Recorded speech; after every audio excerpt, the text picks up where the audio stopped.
The Cat in the Ghat. Author: Ambika Rao. Illustrator: Ruchi Shah.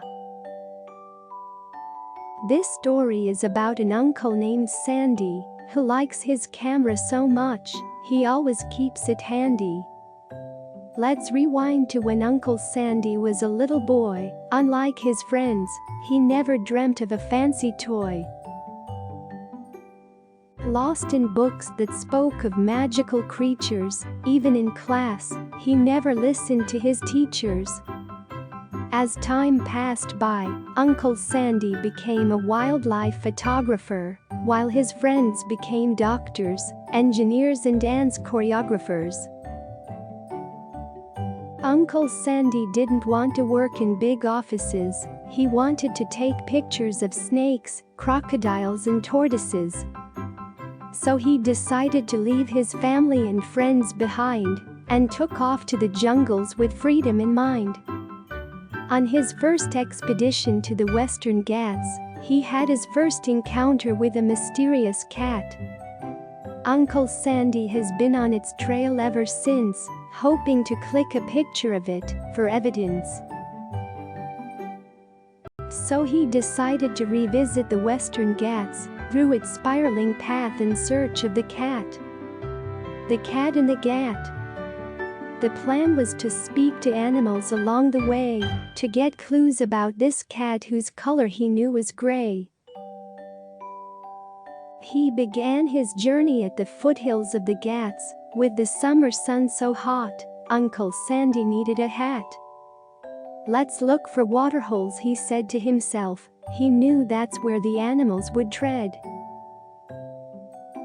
And guess who he got to meet? The top cat himself, Mr. Tiger, to greet. "Oh mighty tiger," he said, "would you have seen a cat? It is tall, swift and the color of my hat." The tiger didn't have much to say, he roared and looked the other way. Phew! That was close, he thought, just as he was drenched by giant raindrops. Along with the shower came a swarm of termites, who were sadly eaten by ants at first sight.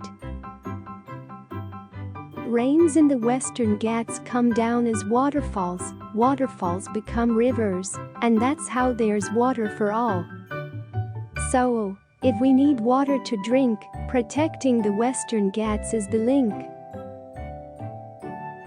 What Uncle Sandy saw next filled him with glee. A family of elephants bathing in a pond, yippee! They were making the most of the pre-monsoon showers. Some were kicking grass, others showing off their powers.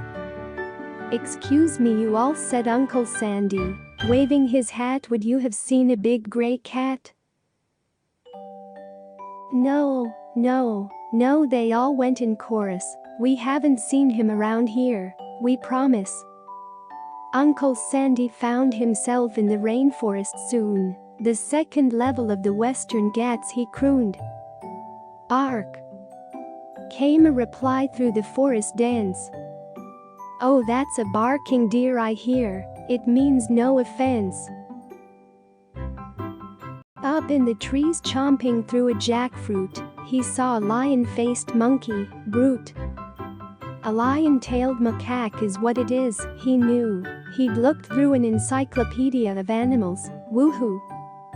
"Help me find a gray cat, will you?" said Uncle Sandy. "Okay," said the feasting monkey.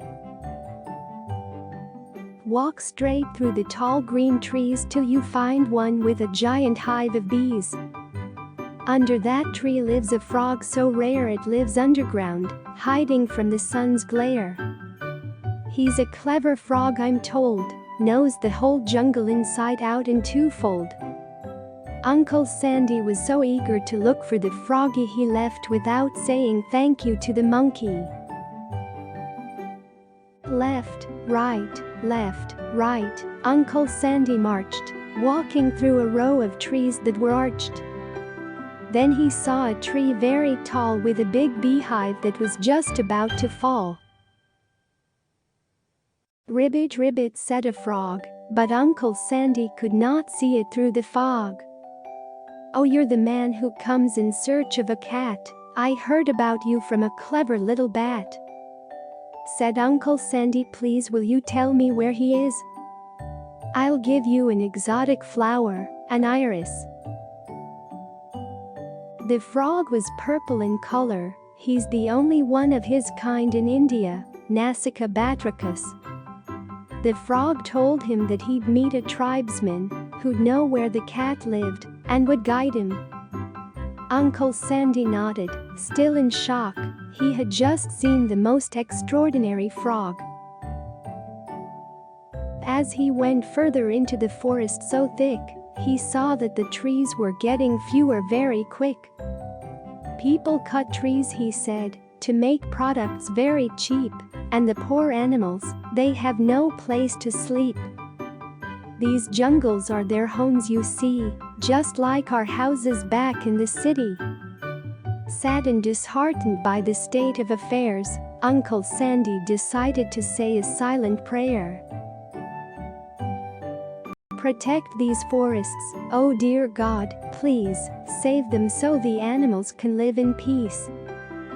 Saying so, he carried on, the high-altitude grasslands waiting, and that's where he'd find the cat from its hiding.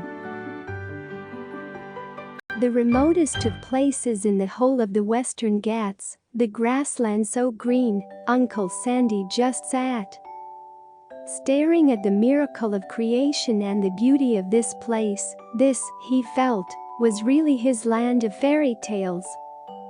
Pat came a tap on his back.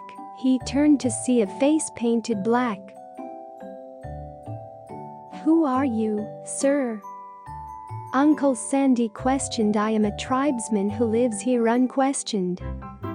"Oh, but sir, will you be as kind to answer one question I have on my mind? Where can I find the special cat I'm looking for? I've seen it only once before." "Are you talking about Pajian?" he said. Uncle Sandy wasn't sure what he meant. "The cat that comes and goes as the mist. Are you referring to that elusive cat that exists?" "Yes, sir, that's the one," Uncle Sandy affirmed. He was so happy he could have drummed and hummed. "Aha!" said the tribesman, pointing to the mountains higher up. "I've seen the cat over there, all of 3 times in close-up." Uncle Sandy was feeling extremely blessed. He did a somersault that left the tribesman perplexed. Uncle Sandy was whistling to himself and climbing when he saw 2 male Nilgiri tars head-butting. Looking at how well they'd adapted to the terrain, Uncle Sandy wished he too was born on the mountains. Sure, he'd find his cat somewhere around here. Uncle Sandy decided to put camera traps all over. Then he slept a good night's sleep under an open twinkling sky, on a hillock steep. When he woke up, he ran to his camera traps and checked. Yes, there were images of his cat, the cat in the Ghat. The cat looked the same as it did 10 years ago. Uncle Sandy was happy. Ho, ho, ho. That's when he felt a tiny snake crawling over his feet. He was startled and realized he'd been dreaming in his sleep. Uncle Sandy prayed his dream would come true. Hope he finds his gray cat soon, don't you? The Cat in the Ghat is a whimsical tale of Uncle Sandy going in search of a mysterious cat in the Western Ghats. It has been inspired by the real-life expedition by Sandish Katter, a National Geographic emerging explorer, wildlife filmmaker and conservation photographer. His goal is to inspire people to protect and appreciate what remains of our wilderness. He is still looking for the Pajian,